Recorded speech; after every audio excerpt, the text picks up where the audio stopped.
Vamos ficar em pé, meus irmãos, e vamos para a primeira carta de João. Hoje pela manhã pregamos no capítulo 2, do verso 1 ao de número 6. Eu quero, a partir do verso 7 até o verso 17.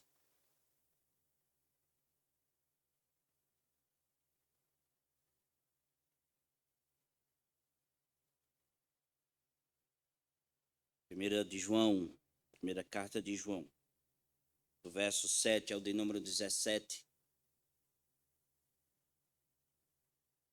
João, apóstolo, nos diz o seguinte: Amados, não vos escrevo mandamento novo, senão mandamento antigo, o qual desde o princípio tivestes. Esse mandamento antigo é a palavra que ouvistes. Todavia vos escrevo novo mandamento, aquilo que é verdadeiro nele e em vós, porque as trevas se vão dissipando e a verdadeira luz já brilha. Aquele que diz estar na luz e odeia seu irmão, até agora está nas trevas. Aquele que ama a seu irmão permanece na luz, e nele não há nenhum tropeço. Aquele, porém, que odeia seu irmão está nas trevas e anda nas trevas e não sabe para onde vai, porque as trevas lhe cegaram os olhos. Filhinhos, eu vos escrevo porque os vossos pecados são perdoados por causa do seu nome. Pais, eu vos escrevo porque conheceis aquele que existe desde o princípio. Jovens, eu vos escrevo porque tendes vencido o maligno. Filhinhos, eu vos escrevo porque conheceis o Pai. Pais, eu vos escrevo porque conheceis aquele que existe desde o princípio. Jovens, eu vos escrevi porque sois fortes, e a palavra de Deus permanece em vós, e tendes vencido o maligno. Não ameis o mundo, nem as coisas que há no mundo. Se alguém amar o mundo, o amor do Pai não está nele. Porque tudo que há no mundo, a concupiscência da carne, a concupiscência dos olhos e a soberba da vida, não procede do Pai, mas procede do mundo. Ora, o mundo passa, bem como a sua concupiscência. Aquele, porém, que faz a vontade de Deus permanece eternamente. Amém. Ó Deus, Santo Senhor, Teu Espírito Santo, fale conosco, transformando nossa vida, colocando em nossos corações o amor do Senhor para com os irmãos, e que não somente seja restrito aos irmãos, mas a todo mundo. Transforma a nossa vida e não olhemos para as coisas transitórias desta natureza humana, pois tudo é pecaminoso, o maligno está, Senhor, com suas setas malignas, fazendo com que todos nós venhamos a cair. Mas o Senhor nos sustenta, o Senhor é o Deus de nossa salvação. Obrigado pelo nome de Jesus Cristo, Salvador de nossa alma. Assim oramos em nome dele e para ele nós pedimos. Amém e amém. Podem sentar, meus irmãos. Amar o irmão é um mandamento do Senhor. E amar a Deus é o que nós podemos aprender aqui nesse texto. Nós vimos do verso 1 ao verso 6 hoje pela manhã e falamos exatamente que nós temos um advogado junto ao Pai, Jesus Cristo justo. E este grande Senhor que temos e Salvador que temos é o nosso advogado que sustenta a nossa vida, que advoga a nossa causa. Embora não temos nada de bom em nossa vida, ele pleiteia a todos nós porque a vida dele está em nós. Agora, o apóstolo João, ele é chamado o apóstolo do amor, todos sabem. Além do apóstolo preocupar-se com questões doutrinárias, combatendo, meus irmãos, o gnosticismo, como vimos hoje pela manhã, que havia surgido na época do apóstolo, ele também estava preocupado com questões da união entre os irmãos, da comunhão entre cada membro da igreja. Os remidos, os salvos, os perdoados, aqueles que professam juntos a fé em nosso Senhor Jesus Cristo, a fé evangélica. que Paulo chama na carta aos Filipenses. Falando, João, do amor de uns para com os outros, ele mostra alguns princípios aqui. Ele fala de um mandamento antigo e de um novo. Está descrito no versos 7 e 8. Amados, não vos escrevo mandamento novo, senão mandamento antigo, o qual desde o princípio tivestes. Esse mandamento antigo é a palavra que eu viste. Todavia vos escrevo novo mandamento, aquilo que é verdadeiro nele e em vós. Porque as trevas se vão dissipando e a verdadeira luz já brilha. Observemos, à luz do texto, que João fala de um mandamento antigo, novo, ao mesmo tempo. Qual é esse mandamento que João está falando? Que mandamento é este? João está quase certamente pensando nas palavras de Jesus Cristo no quarto evangelho que ele mesmo escreveu. Lá está dito: novo mandamento vos dou, que vos ameis uns aos outros, assim como eu vos amei, que também vós ameis uns aos outros. Mas ainda fica a pergunta: que mandamento é este, velho e novo ao mesmo tempo? Ele era velho porque, no sentido de que ele já era conhecido no Antigo Testamento. Acaso não diz a lei que acabamos de ler? Amarás o teu próximo como a ti mesmo. Está em Levítico 19, verso 18. O mandamento já aparecia ali. Era velho porque não era a primeira vez que os leitores de João já haviam ouvido ele. Desde que estes irmãos ingressaram na vida cristã, foi-lhe ensinado a lei do amor, que deveria ser a lei de suas próprias vidas. Esse mandamento estava vivo na vida da igreja primitiva, por meio do ensinamento do Antigo Testamento e principalmente da encarnação de nosso Senhor e Salvador Jesus Cristo, pois ele é a expressão máxima de amor. Por isso que o apóstolo diz, esse mandamento antigo é a palavra que ouvistes, está aí no verso 7. Mas também há um mandamento que era novo, está descrito no verso 8. Era novo porque foi elevado a um nível muito maior na encarnação de nosso Senhor Jesus Cristo. Ele adquiriu um sentido novo e uma nova profundidade na pessoa de Jesus. Percebamos que João disse que o novo mandamento é verdadeiro, visto que está nele e em vós. O verdadeiro amor é visto em Cristo e é visto nos cristãos. Cristo amou de forma sacrificial, dando sua própria vida para nos salvar. E os irmãos, a igreja do Senhor, cada um precisa também amar de maneira sacrificial para que essa obra do amor, ela brilhe, não somente no nosso meio, mas também lá fora. O exemplo do amor de Jesus Cristo torna-se muito mais evidente a dar a vida pelos seus. Porque é isso que está descrito no capítulo 4, veja, verso 9. Nisto se manifestou o amor de Deus em nós, em haver Deus enviado o seu Filho unigênito ao mundo, para vivermos por meio dele. Verso 10. Nisto consiste o amor, não em que nós tenhamos amado a Deus, mas em que ele nos amou e enviou o seu Filho como propiciação pelos nossos pecados. Esse amor sacrificial, meus irmãos, está e deve se manifestar na vida de cada um de nós. A igreja do Senhor, os filhos de Deus. O apóstolo João nos informa a prova de que os irmãos estão obedecendo esse novo mandamento. E qual é a prova que eles estão obedecendo esse mandamento? A prova é porque o verso diz, porque as trevas se vão dissipando e a verdadeira luz já brilha. Em Cristo nós podemos saber o que é amar verdadeiramente. A vinda de nosso Senhor Jesus Cristo ao mundo foi como a luz da manhã. E levanta-se e vai dissipando as trevas da noite.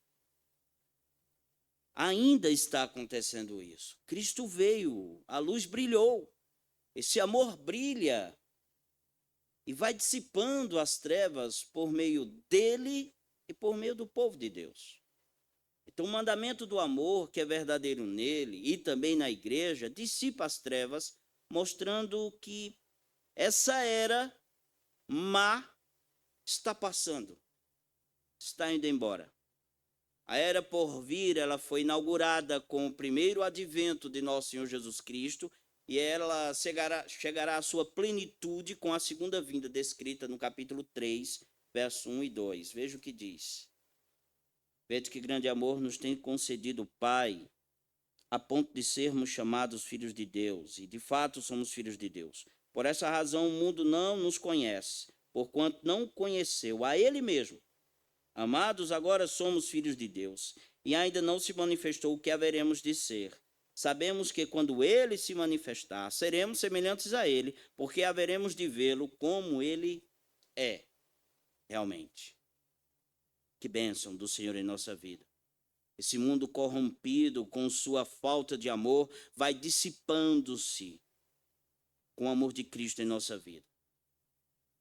Vocês sabem que o apóstolo, se vocês fizeram leitura na primeira carta de João, o apóstolo ele vai fazendo provas para saber quem realmente é crente e quem não é. E existe aqui uma prova social, no verso 9 a 11.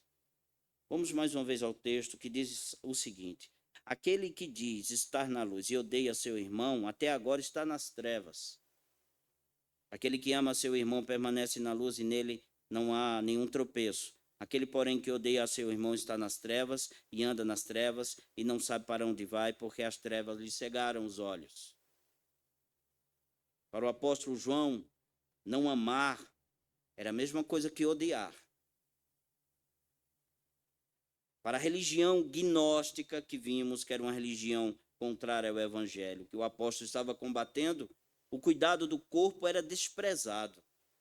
Ou seja, eles não se preocupavam com as necessidades físicas das outras pessoas. Então, o ódio a que João refere-se é a falta de cuidado com os irmãos que verdadeiramente estão passando algum tipo de necessidade. O apóstolo nos ensina que não se deve deixar enredar pelos ensinos gnósticos, por algum tipo de egoísmo que esteja em nosso coração, mas que cuidem dos necessitados, principalmente os da igreja. A falta de amor para João é uma falta do verdadeiro conhecimento de Deus. Deus doou-se por nós na pessoa de Jesus Cristo. E essa marca deve ser a marca da igreja. Nós temos mais uma vez que odiar aqui é simplesmente não amar de maneira concreta, verdadeira. A manifestação mais clara do ódio é a falta, meus irmãos, de consciência social, de consciência para com o próximo, para com o irmão que está necessitado. Verso 17 e 18 do capítulo 3, veja o que diz. Ora, aquele que possui recursos neste mundo e vir a seu irmão padecer necessidade e fechar-lhe o seu coração, como pode permanecer nele o amor de Deus? Filhinhos, não amemos de palavra, nem de língua, mas de fato e de verdade.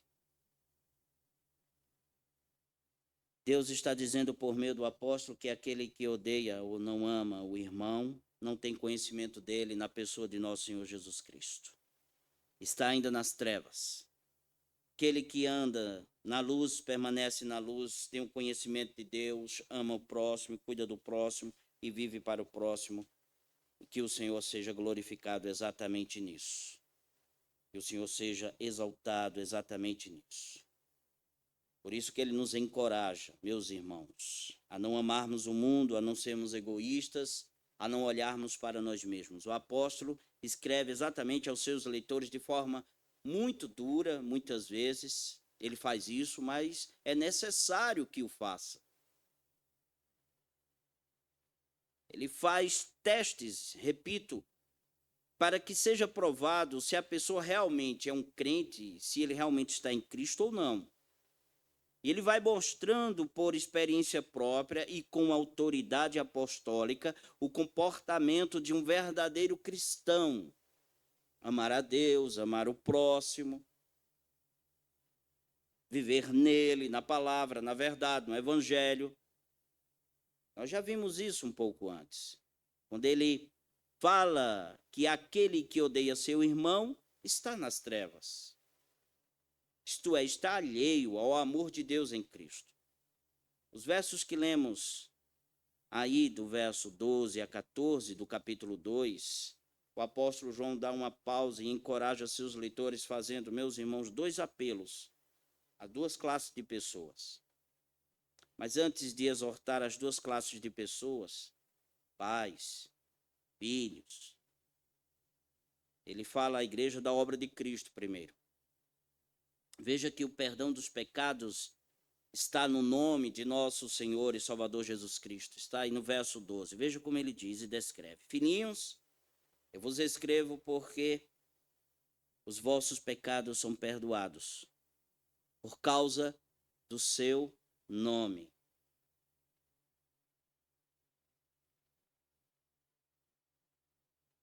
Filhinhos, eu vos escrevo, diz o texto. Quando o apóstolo idoso, que já era, dirige aos seus leitores de maneira carinhosa, ele chama de filhinhos, e ele está dirigindo-se à igreja, aos santos, aos salvos, aos redimidos.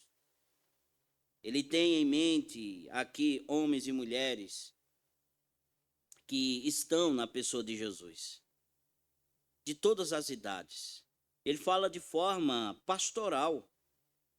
O apóstolo João tem essa forma carinhosa de chamar a igreja. Isso está no capítulo 2, verso 1, verso 18, verso 28 do capítulo 2, capítulo 3, verso 7, 18, capítulo 4, 4 e capítulo 5, verso 21. Filhinhos, filhinhos, filhinhos. Eu já tenho experiência, eu já sei o que é viver com Cristo, eu andei com Cristo. Eu estou pastoreando vocês. Aprendam, aprendam, aprendam. Ele está mostrando que, de fato, seus leitores são filhos de Deus e estão aos cuidados da doutrina, dos apóstolos. Por esse motivo ele acrescenta, eu vos escrevo. O apóstolo João era um pastor que tinha interesse e cuidado pelos membros da igreja. Quando ele diz, eu vos escrevo, quer dizer que suas palavras, sendo escritas com pena e com tinta, são permanentes. Não passará. Todos nós somos inclinados a esquecer o que ouvimos. Todos nós. Mas aquilo que fica escrito permanece e nós podemos recorrer. Aprove a Deus que os escritos de João chegassem até nós. Louvado seja o Senhor por isso. O que deve também chamar a atenção é que quando o apóstolo diz escrevo a vocês, está chamando a atenção da igreja para que preste atenção. Escutem, prestem atenção. Irmãos, tudo o que foi escrito merece nossa atenção. Cuidado, vigilância, como vimos hoje de manhã. Não podemos viver descuidados com a palavra de Deus, ela merece nossa atenção e nossa obediência. Por que ele escreve? Qual o motivo dele escrever? Qual a intenção dele pegar uma pena com tinta e escrever em um pergaminho? Ele mesmo responde dizendo o seguinte, porque os vossos pecados são perdoados por causa do seu nome, do nome de Jesus. Seria melhor traduzido da seguinte maneira, porque os vossos pecados foram perdoados. O apóstolo já tinha sido inspirado pelo Espírito Santo e ele diz exatamente isso à igreja, para saber que seus pecados estão perdoados, foram perdoados, de maneira definitiva. Os que creram no Senhor, os seus pecados foram totalmente perdoados.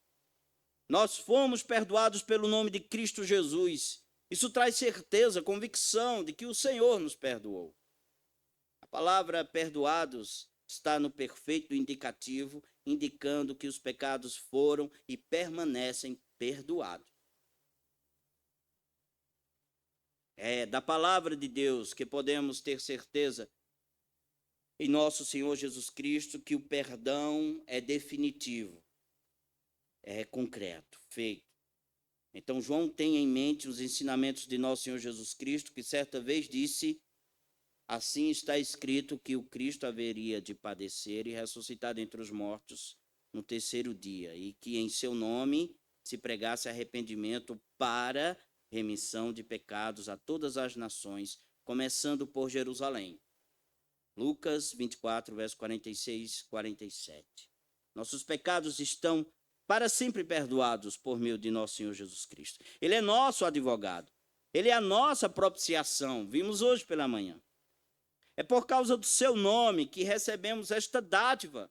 É o seu nome. Não que o nome do Senhor seja mágico, no sentido de toda vez que falarmos o nome do Senhor, se resolve o problema. Não é isso. Nome aqui significa a sua identidade, a pessoa que é Jesus Cristo. Ele mesmo é o Senhor. Por isso que Atos capítulo 4, verso 12 diz: e não há salvação em nenhum outro, porque debaixo do céu não existe nenhum outro nome dado entre os homens, pelo qual importa que sejamos salvos. É o nome do Senhor, é a identidade de Cristo, Deus e homem, Senhor da terra e do céu, Salvador de nossa vida. Este é o nome do Senhor Jesus. Depois dessa amostragem que João faz, exatamente do perdão dos nossos pecados, ele faz dois apelos. Ele faz aos pais e aos jovens. Verso 13 e verso 14. Pais, eu vos escrevo porque conheceis aquele que existe desde o princípio. Jovens, eu vos escrevo porque tendes vencido o maligno. Filhinhos, eu vos escrevi porque conheceis o Pai. Pais, eu vos escrevi porque conheceis aquele que existe desde o princípio. Jovens, eu vos escrevi porque sois fortes e a palavra de Deus permanece em vós e tendes vencido o maligno. Deus, por meio do apóstolo Paulo, faz dois apelos a duas classes de pessoas, pais e jovens. Ele classifica aqui a faixa etária. Ele fala exatamente no verso 13 aos pais, aos jovens, verso 14 também. Aos pais, ele disse o seguinte: pais, eu vos escrevo porque conheceis aquele que existe desde o princípio. Está aí no verso 13 e verso 14. O apelo vai primeiro aos mais experientes. O apelo vai primeiro aos mais maduros, que são os pais. Ele está dizendo com isso que os pais têm mais conhecimento de Deus, têm mais experiência com o Senhor e devem passar para a próxima geração. Pelo fato de usar a palavra pai, implica que existe, claro, filhos. O que você está ensinando ao seu filho? O que nós estamos ensinando aos nossos filhos? João está ensinando que os pais, por terem experiência madura com o Senhor, e precisa ter, e uma intimidade com o pai, deve passar os ensinamentos do Senhor para os filhos e ensinar quem é o Senhor, quem é Deus, o que é o amor de Deus, o que é amor ao próximo. Quando o apóstolo João nos ensina que os pais, para quem ele se dirige, conhecem aquele que é desde o princípio, ele está lidando com a eternidade, com Deus, desde o princípio. Deus é eterno, é Senhor, é glorificado para sempre. Ele quer dizer que todos passam, pais, filhos e jovens, mas Deus permanece de geração em geração, ensinando os filhos o caminho que devem andar. Por isso é significativo que ensinemos nossos filhos a amar o Senhor, a amar o Senhor. E ensinar os nossos filhos a amar o Senhor é primeiramente nós amarmos Ele. Como eu posso convidar o meu filho ou minha filha para amar o Senhor se nós não amamos? Jovens, está aí no verso 13, 14. João diz: jovens, eu vos escrevo porque tendes vencido o maligno. Jovens, eu vos escrevo porque sois fortes. E a palavra de Deus permanece em vós e tendes vencido o maligno. João quer dizer aos jovens, que a vida cristã não é somente gozar do perdão de Deus e pronto. E acabou. Fui perdoado para sempre. Tenho uma vida eterna e pronto.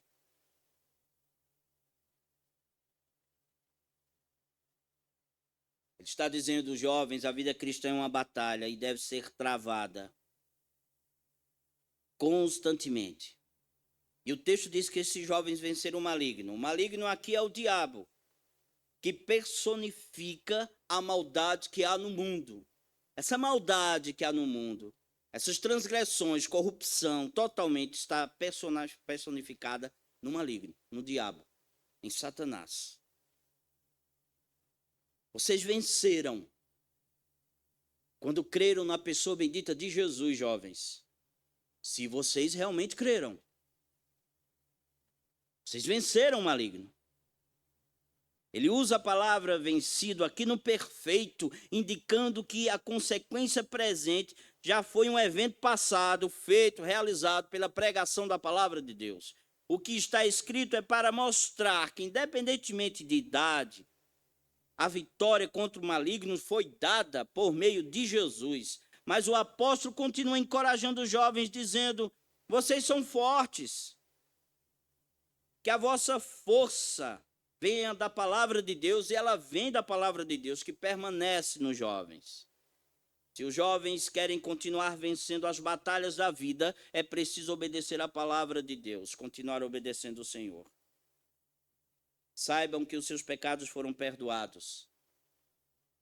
Conheçam a Deus, pais, para que passem para os seus filhos quem é a pessoa bendita de Jesus, as experiências que vocês tiveram com Cristo.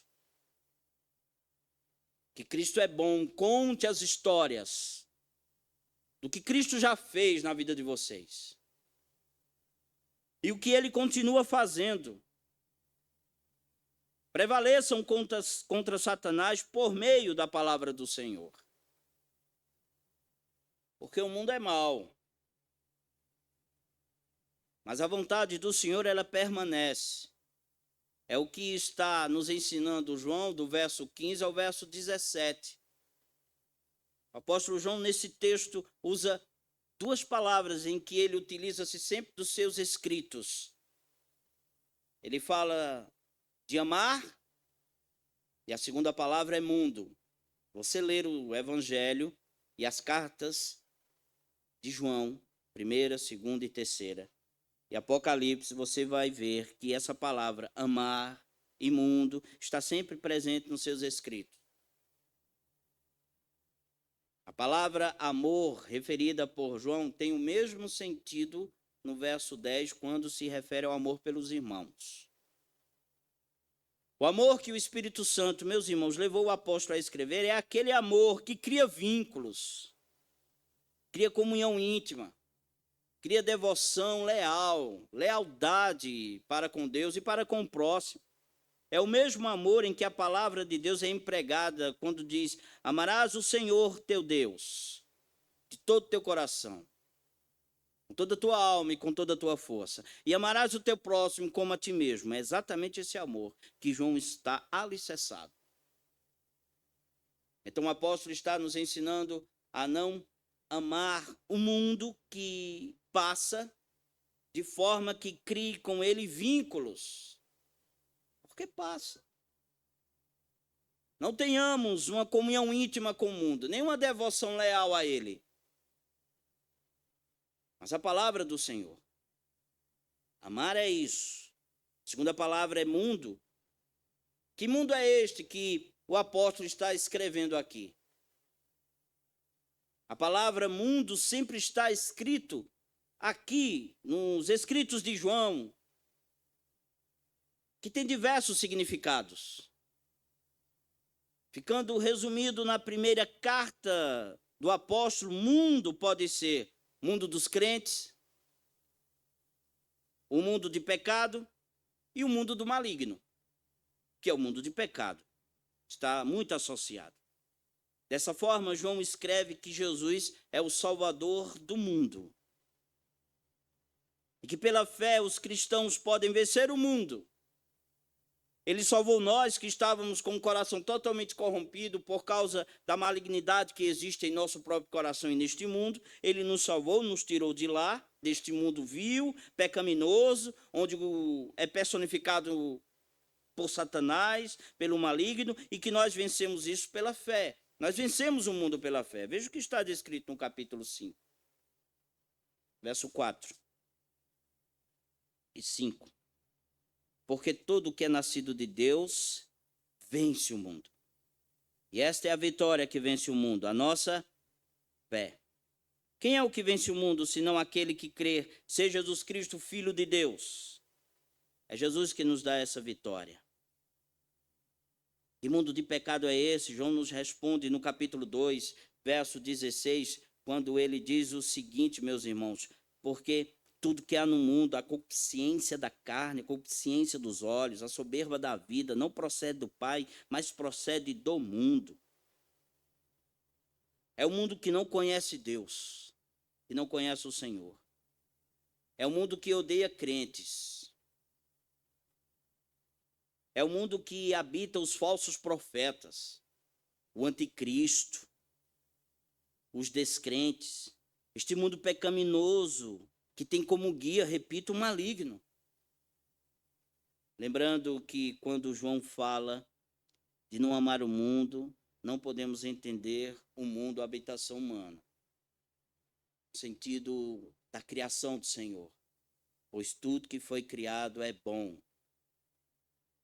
A corrupção nossa é que faz com que tudo isso torne-se depravado, caído. Tudo que se rebela contra Deus são os valores mundanos. São os valores e os conceitos que não são os valores de Deus, da sua palavra. O amor descrito pelo apóstolo, existe dois argumentos a seu favor. Dois. Há aqui uma incompatibilidade. Veja o verso 15 e 16. Não são compatíveis. Verso 15 e 16 diz o seguinte: não ameis o mundo, nem as coisas que há no mundo. Se alguém amar o mundo, o amor do Pai não está nele. Porque tudo o que há no mundo, a concupiscência da carne, a concupiscência dos olhos, a soberba da vida, não procede do Pai, mas procede do mundo, esse mundo caído e corrompido. Existem duas verdades no texto que não se combinam. Duas opiniões diferentes que não pode haver harmonia. São a vontade de Deus e o amor ao mundo. O apóstolo nos ensina: não ameis o mundo, nem as coisas que há no mundo. Se alguém amar o mundo, o amor do Pai não está nele. No verso 15. O apóstolo João é direto, claro e taxativo. Você ama o mundo, o amor de Deus não está no seu coração. É isso que ele está dizendo. A frase amor do Pai deve ser entendido como o amor que os filhos têm por este Pai Celestial, esse Deus que nos resgatou. É um amor porque os filhos de Deus têm pelo nosso Senhor Jesus Cristo, Criador e Salvador de nossa vida. Se quisermos demonstrar o amor que temos pelo nosso Pai, devemos desprezar o mundo. Os desejos, essa palavra concupiscência que nós iremos ver, são desejos desordenados. Não ameis esses desejos desordenados, que o mundo não conhece o Senhor, não conhece a Deus. Por isso que é incompatível com a vontade do Senhor. Se os crentes amarem o mundo, não está amando a Deus. Se alguém quiser agradar a Deus, é preciso desprezar o mundo. O que é esse amor pelo mundo? O que caracteriza esse amor ao mundo? João nos responde dizendo o seguinte: tudo que há no mundo, o desejo da carne, o desejo dos olhos e a soberba da vida, não procede do Pai, mas procede do mundo. Ele está dizendo que tudo que há de mal no mundo não procede do Senhor. João resume dizendo tudo que há no mundo, querendo com isto dizer que as coisas que há de mal no mundo não podem estar de acordo com o Senhor. A Bíblia descreve esse mal em três características: desejo da carne, desejo dos olhos e a soberba da vida. O que é essa concupiscência? O que significa isso? Ela é um termo que se refere aos apetites, aos desejos humanos que permanecem desordenados em nós, devido às consequências temporais do pecado original. Concupiscência é quando desejamos descontroladamente bens criados em vez do Criador. É quando sentimos mais necessidade dos bens criados do que o próprio Criador. E quando nos entregamos às paixões e desejos, mais se voltam contra nós e aumenta um desejo de dependência de nós mesmos e não do Senhor. O problema para o crente é sempre como está no mundo e está vivendo nele. Primeiro ponto aí, a concupiscência da carne. João é específico nas características dos desejos. Ele fala da carne. Carne não é isto, mas é um desejo desordenado do nosso coração. Carne significa a natureza caída em Adão. É exatamente isso. Esse desejo aqui da carne é um desejo sexual e uma ambição, uma cobiça desenfreada, dentre outras coisas. Esses desejos são malignos porque levam o homem a pecar contra o mandamento do Senhor. Não cobiçarás. Esses desejos brotam da natureza humana. Tiago diz o seguinte: então a cobiça, depois de haver concebido, dá à luz o pecado, e o pecado, uma vez consumado, gera a morte. Esses desejos carnais são impuros, que incluem todos os pensamentos, palavras, ações como fornicação, adultério, incesto, sodomia, demais desejos não naturais, querem temperança no comer, no beber, motins, arruaça, farras, bem como todos os prazeres sensuais da vida que gratificam a mente e a carne humana.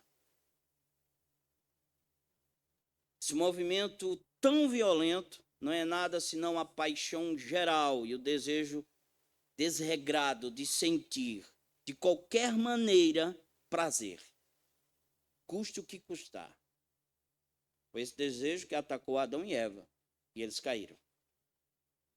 Segundo, concupiscência dos olhos. Os olhos é o canal da alma. Inclui olhares libidinosos, bem como a vaidade que se deleita em pompas e esplendor fúteis. O homem é atraído pelo olhar, pela luxúria. E os olhos servem como um instrumento. É isso que João está dizendo. Esse desejo atacou Eva. Comeu do fruto desejável aos olhos. E o Senhor Jesus Cristo, quando o diabo mostrou os reinos, também foi tentado aqui, mas não pecou. E nós somos atacados constantemente aqui. Deus ajude cada um de nós. Terceiro, a soberba da vida é o narcisista, que olha somente para si, autoadmirador. É uma pessoa ambiciosa, que desdenha das outras pessoas. É um amor cego por si mesmo. Uma pessoa soberba é uma pessoa que ainda depende de si mesmo e não depende de Deus, porque foi esse o desejo, repito, que atacou Adão e Eva também, para conhecer o bem e o mal, ou seja, viverem como Deus, independentes do Senhor. Isso é a soberba da vida. Viver independente de Deus. Não querer que Ele controle minha vida. Somos seres criados e dependentes de Deus. E uma pessoa que caminha soberbamente está dizendo que não precisa do Senhor. Antes confia na inteligência, no dinheiro, em si mesmo, na astúcia, seja qualquer coisa, menos em Deus.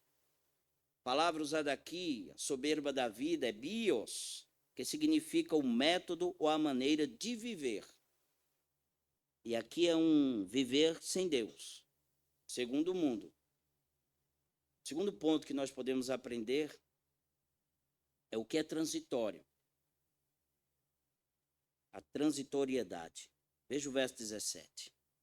Ora, o mundo passa, bem como a sua concupiscência, ou desejo. Tudo isso que foi descrito antes. Aquele, porém, que faz a vontade de Deus permanece eternamente.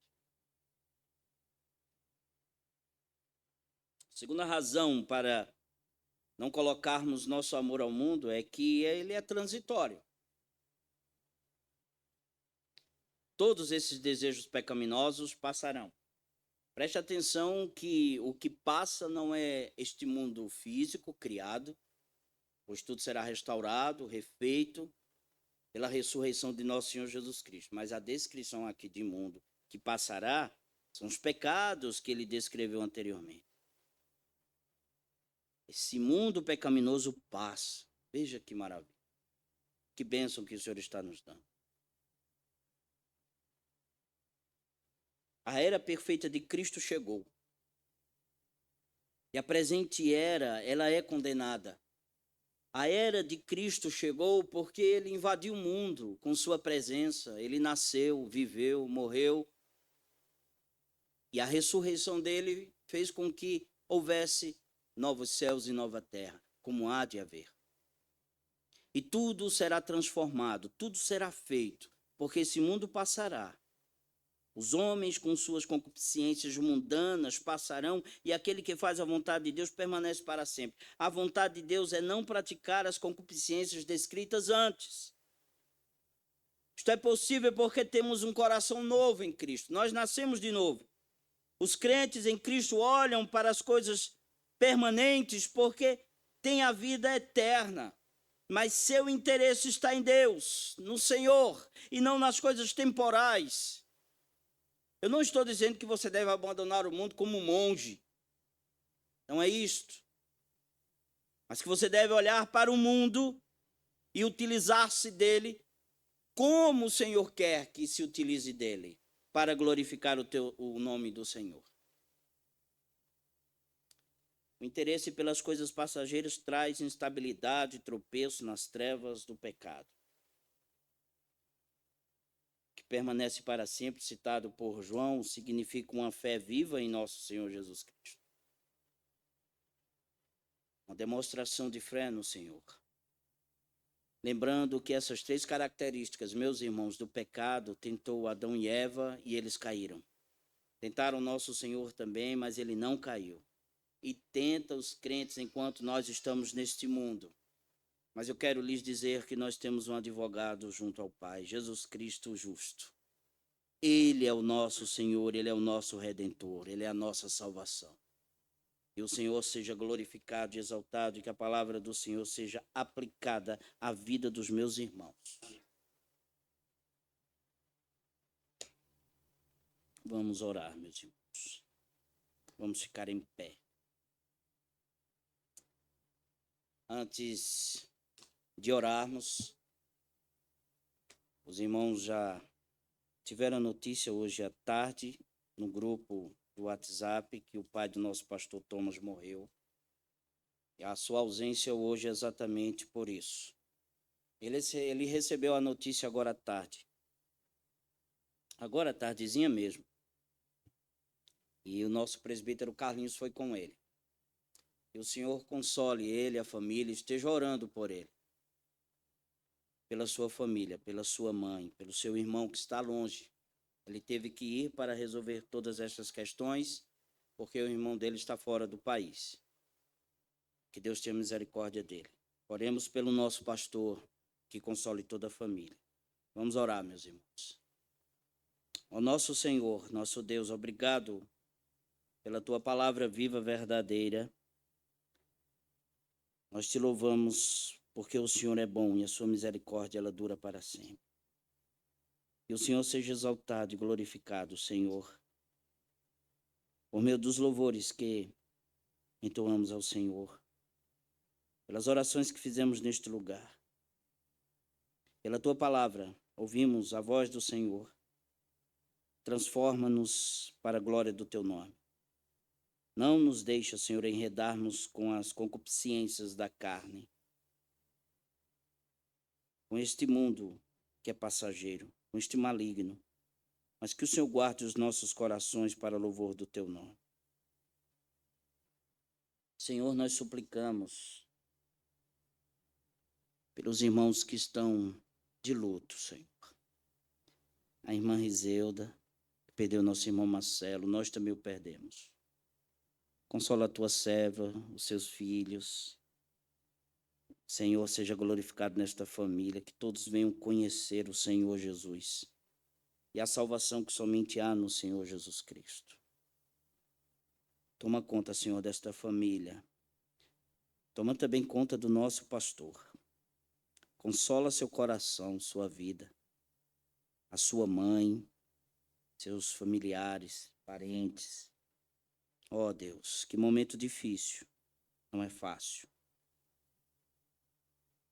E quando chega de surpresa, a dor é muito maior. Ó Deus, consola, fortalece, para que o nome do Senhor Jesus seja honrado. Dar-nos sabedoria nas palavras para com o pastor, possamos cuidar dele, de sua família. Que o Senhor tenha compaixão de todos. Abençoa os enfermos desta igreja. Que o Senhor derrame as bênçãos do Senhor, a cura. Que o Senhor traga emprego para aqueles que estão precisando. Que o Senhor ajude a nossa cidade com o evangelho do Senhor, pois somente o evangelho pode libertar. Somente a palavra de salvação que existe no Senhor é que pode salvar o homem do pecado, da justiça e do juízo. Enquanto ele não estiver no Senhor Jesus, ele está em trevas. Por isso pedimos pelo prefeito de nossa cidade, pelos vereadores, pelos magistrados, que haja justiça, Senhor, nesta cidade. Só haverá justiça do teu evangelho penetrar o coração de cada um, para a glória do Senhor, e que possamos honrar o nome do Senhor Jesus.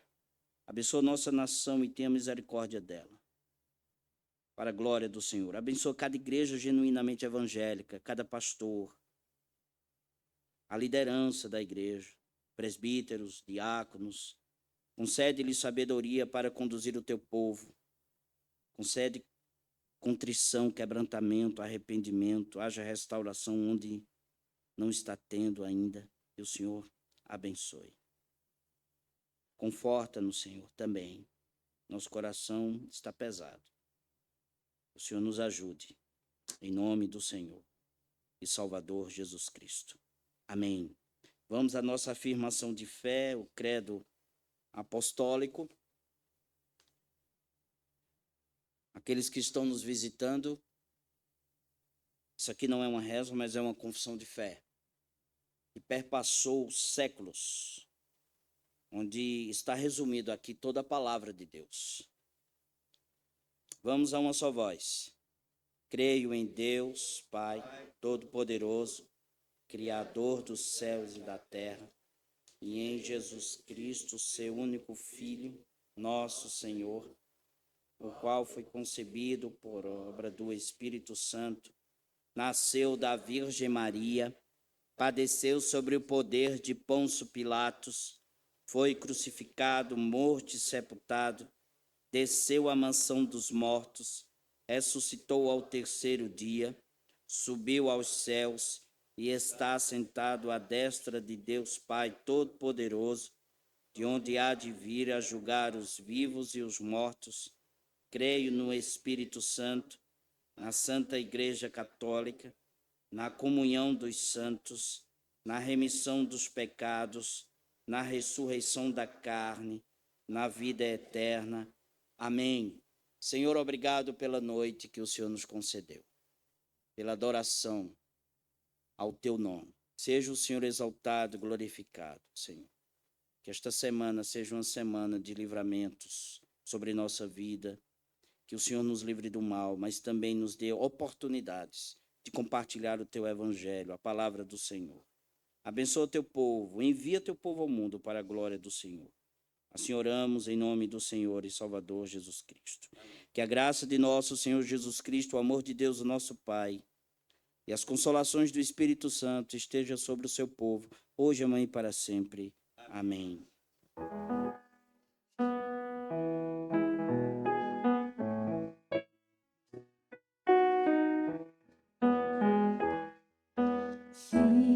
Lembra-se este dia que meu Pai me deu, sombras vespertinas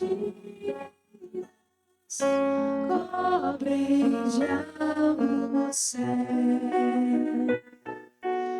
Ó Jesus bendito, se comigo estás,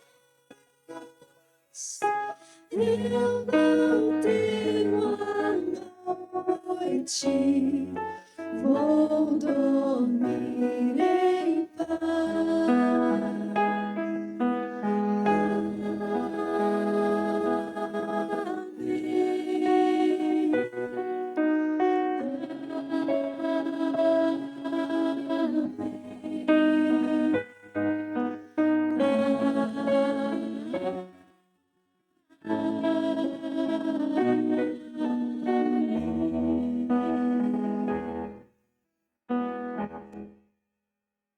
Louvado seja o Senhor. Podem sentar, meus irmãos.